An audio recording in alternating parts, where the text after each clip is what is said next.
हमने NA 48 इस्लामाबाद से सैयद मोहम्मद अली बुखारी साहब के साथ जो इलेक्शन में पूरे पाकिस्तान की तरह जो रद्दोबदल किया गया उसके ख़िलाफ़ हमने एप्लीकेशन दी है और वो कल सुबह 10 बजे हमें कहा गया है कि इलेक्शन कमीशन सुनेगी। ये आइन की बुनियादी तकाज़ा है कि इलेक्शन ना सिर्फ हों बल्कि वो साफ, शफाफ और ट्रांसपेरेंट तरीके से हों। जिस तरीके से ये इलेक्शन 2024 का आगाज़ से लेके रिज़ल्ट तक जो है ये मार्ड है, यानी ये भरपूर तरीके से रिग किया गया है। इतना धांधली ज़्यादा इलेक्शन पाकिस्तान की तारीख़ में कभी नहीं देखा गया है। जिस तरह से रिज़ल्ट्स को डिले किया गया है, रात को जो हारा हुआ है सुबह उसको जिता दिया गया है, तो मैं ये कहता हूँ कि जो रात का हारा हुआ है सुबह उसको जीता आप नहीं कह सकते। जो आवाम ने अपना मैंडेट दिया है, जमहूरियत का तकाज़ा है, आइन और कानून का तकाज़ा है कि तमाम पार्टियाँ, और वो तमाम पार्टियाँ जो कि इस वक्त खुद को लार्जेस्ट पार्टी कहती हैं, वो अपने घर से भी इलेक्शन हारे हैं।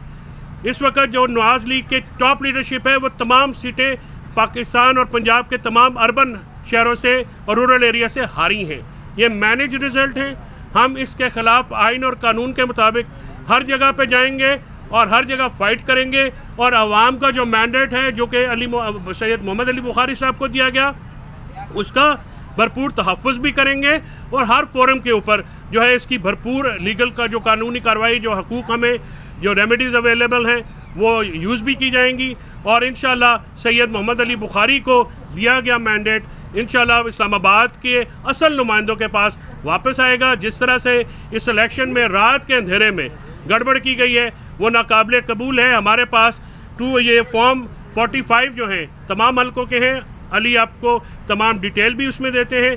एक फॉर्म 45 है, और मज़े की बात यह है 260 पोलिंग स्टेशन में जो शख्स 2 पोलिंग भी नहीं जीत सका उसको MNA का कैंडिडेट बना दिया गया, और इसकी गवाही मुस्तफ़ा नवाज़ खोकर साहब ने भी दी जो कि आज़ाद हैसियत में अली बुखारी साहब के ख़िलाफ़ इलेक्शन लड़े थे।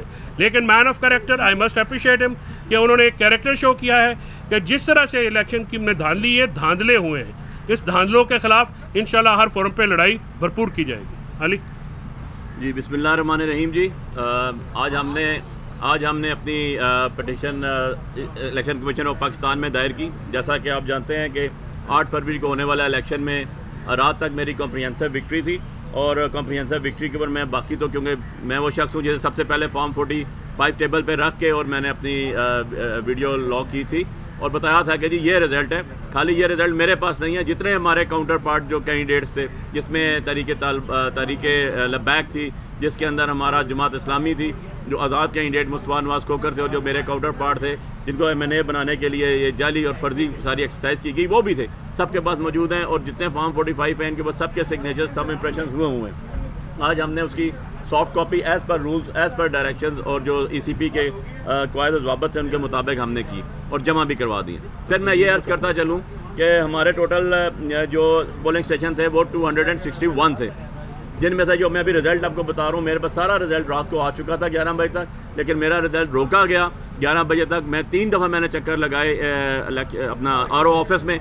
RO ऑफिस में कभी 2 घंटे का कहा, फिर 2 घंटे का। इवन जब मैं 12 बजे वहाँ पहुँचा तो प्रेस वाले सारे वहाँ मौजूद थे, सोशल मीडिया और हमारा मीडिया मौजूद था। मुझे मीडिया वालों ने कहा कि अली भाई आपका रिज़ल्ट रुका हुआ क्यों, आपके पास तो सारा रिज़ल्ट 100% आ चुका है, आपके पास फॉर्म 45 उठाए हुए हैं। लेकिन अल्टीमेटली सुबह पता ये चला कि मुझे हरा के और एक दूसरे कैंडिडेट को जिताया गया। जब मैं वहाँ पहुँचा RO ऑफिस में 4 दफ़ा गया, मेरे वहाँ पर लीगल टीम मौजूद थी, हमारे सीनियर कौंसल मौजूद थे, मेरे ऑथराइज्ड पर्सन मौजूद थे, मुझे अंदर नहीं जाने दिया गया। और 5 बजे, 7 बजे, 9 बजे, 12 बजे, 2 बजे और सुबह 4 बजे इसके ऊपर वीडियो निकालें RO ऑफिस की और देख लें। मैं चाहता जितनी दफ़ा भी गया हूँ मुझे इन्होंने अंदर नहीं जाने दिया और रोका। ये कानून की खिलाफ वर्जी है। ये RO जो है वो पकमल बादशाही नहीं कर सकता, वो सरकारी मुलाजम है। मेरा वहाँ पर मौजूद होना, मेरे जो वहाँ पर मेरा एजेंट है वो मौजूद होना, ये ज़रूरी था कि उसके बाद फॉर्म 45 कंक्लूड करके फॉर्म 47 तब इशू किया जाता है, गैर मौजूदगी में नहीं किया जाता। जो हमारे रिजल्ट्स थे वो रिजल्ट्स हमारे जो 261 में से 257 के बता रहा हूँ, 4 ऐड नहीं है, चारों वो भी मैं जीता हूँ क्योंकि ये पुरानी बनी हुई है, इसको मैं ऐड करूँगा। इसमें 74,475 वोट मेरी थी और खुर्रम नवाज़ साहब की 30,345 वोट थी। मुस्तफ़ा नवाज़ खोकर साहब की 16,466 वोट थी। अजहर महमूद जो तरीके लब्बैक के थे उनके 12,894 वोट थी, 19,795 वोट थी जमात इस्लामी और दीगर जो लोग थे। और ये हमारी विक्ट्री जो है इसको शबकून मारा गया, किसी भी तरह टॉलरेट नहीं हो सकती। और इंशाल्लाह हमने अल्लाह ने चाहा तो ये नोटिफिकेशन भी नहीं होगा और जो लोगों ने जो मैंडेट हमें दिया है, जो मैंडेट हमें दिया है वो हमारे पास ही रहेगा और MNA हम नहीं होगा। मतलब आप समझते हैं कि सिर्फ फॉर्म 47 जो है उसमें कोई टेम्परिंग हुई है या उसमें नतीजा फॉर्म 45 से मुताबिकत नहीं रखता या कुछ लगे हुए हैं? देखें जी, आपका बड़ा वैलिड क्वेश्चन है, मुझे तो अंदर ही नहीं जाने दिया। अब फॉर्म 45 पे ठप्पे लगे, फॉर्म 47 कैसे इशू हुआ या डब्बे खोल के वहाँ पर किए गए, ये तो आरो जवाब देगा ना कि आपने कैसे किया जब कैंडिडेट को अंदर नहीं जाने दिया। कौन से रूल्स एंड रेगुलेशन हैं, कौन से ज़ाब्ता अखलाक है, कौन सा आपने कोड ऑफ कंडक्ट बनाया हुआ है, कौन सा लॉ है, ये तो बता दो कि आपने कैसे अंदर नहीं जाने दिया। आप तो वहाँ पर हमें काउंटिंग करने के लिए बैठे हैं। अब काम क्या है, अगर आपने 27 अरब रुपया इसी काम के लिए लिया था तो वैसे ही अनाउंस करके नोटिफाई कर देते, किस लिए एक्सरसाइज करवाई? उसमें ये होता है विद परमिशन, ये होता है कि जो ज़ाब्ते और कानून के मुताबिक फॉर्म्स इशू होने होते हैं और फॉर्म 47 उम्मीदवार और उसके एजेंट्स की एब्सेंस में नहीं इशू किया जाता। यही जो है वारदात डाली गई कि रिजल्ट्स जो हैं वो रोके गए, रात को उम्मीदवारों को और उनके एजेंट्स को वहाँ से बाहर निकाला गया और फिर एक जालसाजी के ज़रिए फॉर्म 47 तैयार किए गए जो कि असल से मुताबिकत नहीं रखते।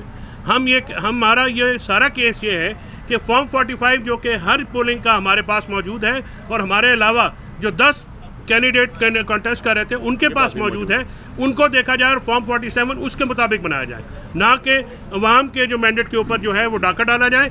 हमें उम्मीद है, हाँ, इदारों से उम्मीद की जा सकती है, वो पूरी होती है या नहीं है ये कल पता चल जाएगा कि इलेक्शन कमीशन अपनी जिम्मेदारी पूरी करेगा।